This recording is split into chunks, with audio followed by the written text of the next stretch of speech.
Nextel Cup Series race. So the field lined up according to provisions in the NASCAR rulebook. Top 35 in order of owner points. So Jimmy Johnson, Jeff Gordon share the front row. And we'll see back in row 2, Dale Earnhardt Jr. and Tony Stewart. Tony won this race 2002. Last year, Jr. was 3rd. Matt Kenseth, Elliott Sadler in row number 3. Elliott's best finish here at Watkins Glen, 15th. Of course, coming off that great Brickyard 400 run last Sunday. Row 4, Bobby Labonte has never won a road course race. And Kurt Busch tore up his car a little bit in final practice. Talked to him this morning. Fender repaired, and he's good to go. Ryan Newman, Kevin Harvick on the bubble in the race to the chase. 9th and 10th in points coming into the weekend. Casey Kane, Jeremy Mayfield, teammates in row 6. And just a few points out of that 10th place qualifying. Dale Jarrett, Jamie McMurray coming from row 7. Some of the outsiders, as Weber called them earlier. Guys trying to get inside that top 10. And another guy, Mark Martin, just cannot catch a break this year. But gets around this place pretty good. And he's got 3 wins. And Rusty Wallace, 6 road course wins. Had a birthday yesterday. He'd like to cut the cake in victory lane today. And I figure from Rusty, he will do the cake in victory lane if he wins. That's another story for later. Terry Labonte had some brake problems yesterday in practice. His crew thinks they've got those sorted out. He'll come from row 10. Whole gel changes on Greg Biffle's car this morning, including the transmission gear. And there's last year's winner, Robbie Gordon. What do you think, Wally? Can he come from there to the front? Oh, he can do it. No question about it. Scott Wimmer, Joe Nemechek. Joe's another guy that gets around Watkins Glen really good. Dave Blaney in his final ride for Richard Childress Racing. Jeff Burton takes over the AOL car next week at Michigan. And Ricky Rudd, 6 road course wins in Nextel competition, driving for the famed Wood Brothers from row 15 today. It's been kind of a struggling weekend for Scott Riggs. Man, he has just struggled so much on this road course. In practice up here, he crashed a car and tore up the guardrail. 700th Nextel Cup start today for Kyle Petty. A mark few others share. We'll talk more about that later on during the race. Jeff Green and Todd Bodine. And now we get into the drivers who got into the field based on the number of qualifying attempts their car owner has made so far this season. That's what determines some of these drivers who got the final spots in the field versus some of those you'll see on the list a minute ago who were unable to qualify. Backing outside of row 21 is Tony Ivey, his first ever NASCAR Nextel Cup start. And here's another guy that up front, he would certainly be a guy challenging for the victory. Ron Fellows. He's going to be fun to watch come the 43rd starting spot. And these were the drivers, including 3 of the road course ringers, Klaus Groff, Scott Pruitt, and Boris Said, who probably would have qualified on time, but got weathered out on Friday. Hermie Sadler, Jimmy Spencer, engine changes on their car. Pace laps take a while here at the Glen, so we'll take a break and come back for the green flag. You're watching NASCAR on TNT.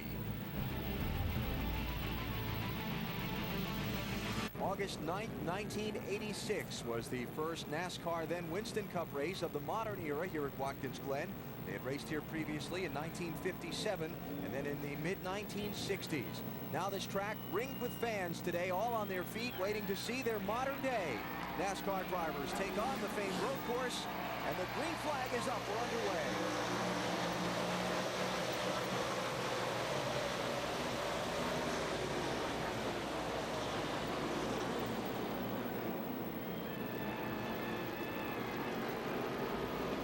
Trying to funnel all those cars down into turn 1, and so far a job well done. Yeah, very clean start.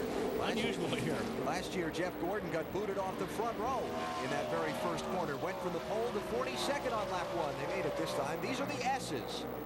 Right, left, right, uphill, high speed. Now the backstretch leading to the inner loop. Great opportunity here to outbrake somebody going into the inner loop. Some drivers will call it the bus stop. It's basically a chicane. And now the carousel corner.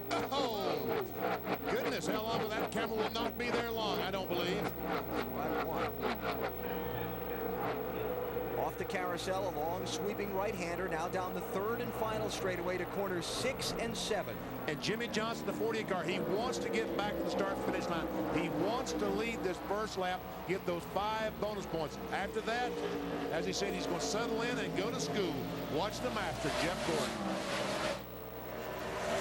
Mission accomplished. bonus points toward the championship for Johnson, and here comes Jeff Gordon. New leader. And a bid for second as Tony Stewart goes to work on Jimmy Johnson. Go ahead, Bill. Well, that car Jeff Gordon is driving is the same one he took to victory lane here at Sonoma. They raced it here a year ago. They did make a transmission and a drive shaft change after their practice session yesterday because of a vibration.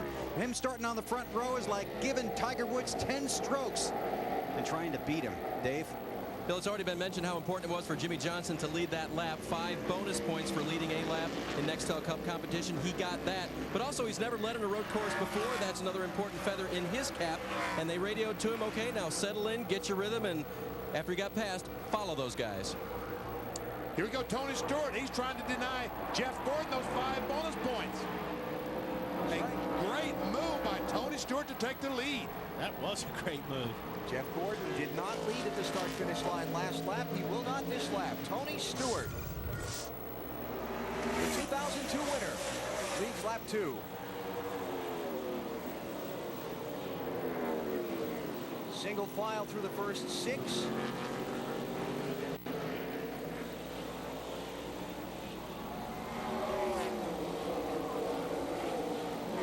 file back to about the first 15 or 18. They sorted out in the opening laps.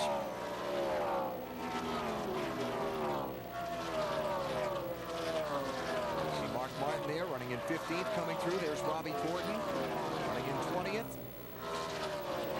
Ron Fellows will come into the view here in just a second. He's already picked up about 10 spots in the opening lap and a half. There's Fellows in the 1, Bill. And he told me this morning, Alan, that the most critical lap for him in this race was the first lap. He just wanted to make sure he could get through the first turn and through the chicane on the backstretch. Then patiently, and he underscored patiently, pick off cars one at a time. He wants to be 15th by lap 30. Then the race for Fellows will really begin. Well, he's 33rd now after starting 43rd. And that's what exactly he's doing. He's just picking these cars off 2 or 3 times out. Every time he gets into a braking zone, he's picking them off. There he goes by Ricky Craven. Ron Fellows, one of the drivers for the factory Corvette team in the American Le Mans Series and in the 24 Hours of Le Mans road race overseas, that famous event.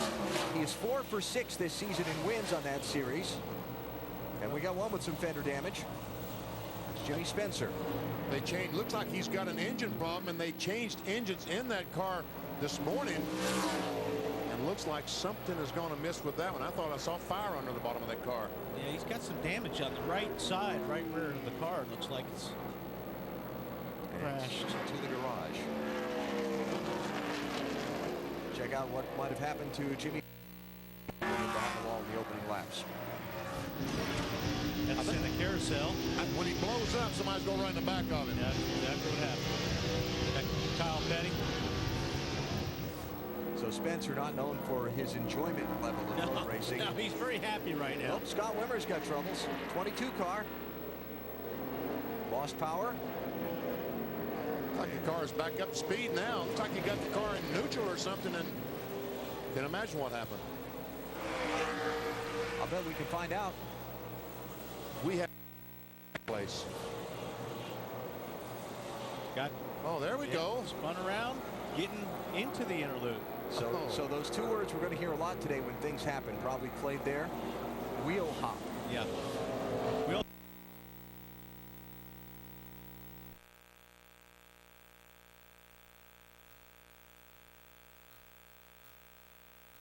The best way to explain wheel hop normally, it can happen 2 ways. You can either have too much front brake where the brakes just grab too good and it dives, the front of the car noses down and the rear gets light, or you have too much rear brake.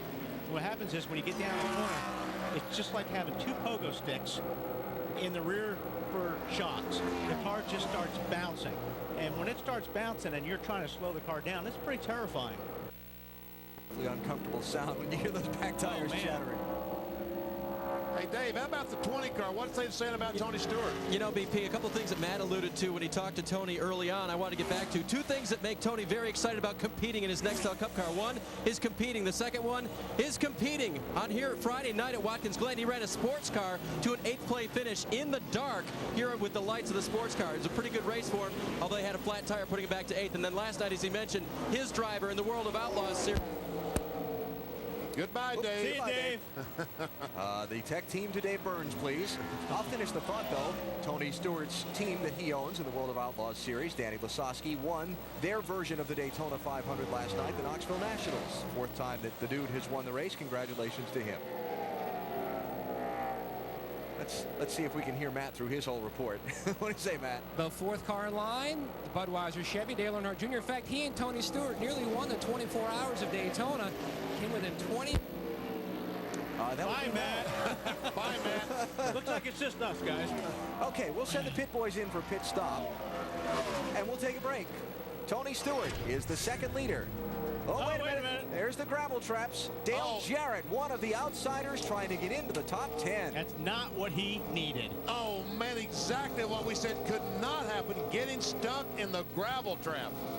And he is hub deep. Look at the back tire spinning. Look at the right rear tire just spinning, trying to get out. He's on the gas, but the bottom of the car is wedged up against the gravel. Inner loop. Inner loop. Bus stop, whatever you want to call it.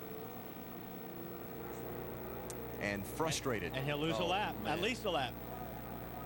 See if we can Brian Vickers, see what happens the other here. driver. Give a check. Oh, wow. Vickers just hit that curve, hit it the wrong way, and he went flying into the 88 car, Dale Jarrett. Dale Jarrett was in the wrong place at the wrong time. And you saw Dale just before we went to the replay waving with his hand inside the car. Push me out, please. But they can't. It's going to take a record to get him out. Well, we figured we'd see this storyline today. We just didn't necessarily know it would be only 5 laps into the race. But Dale Jarrett, the 13th place driver in the championship, 55 points out of 10th starting the day, stuck.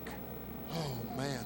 And once again, Brian Vickers is bringing the wrath of a veteran driver down on top of him. This is 3 weeks in a row. Now, does the 88 become the lucky dog?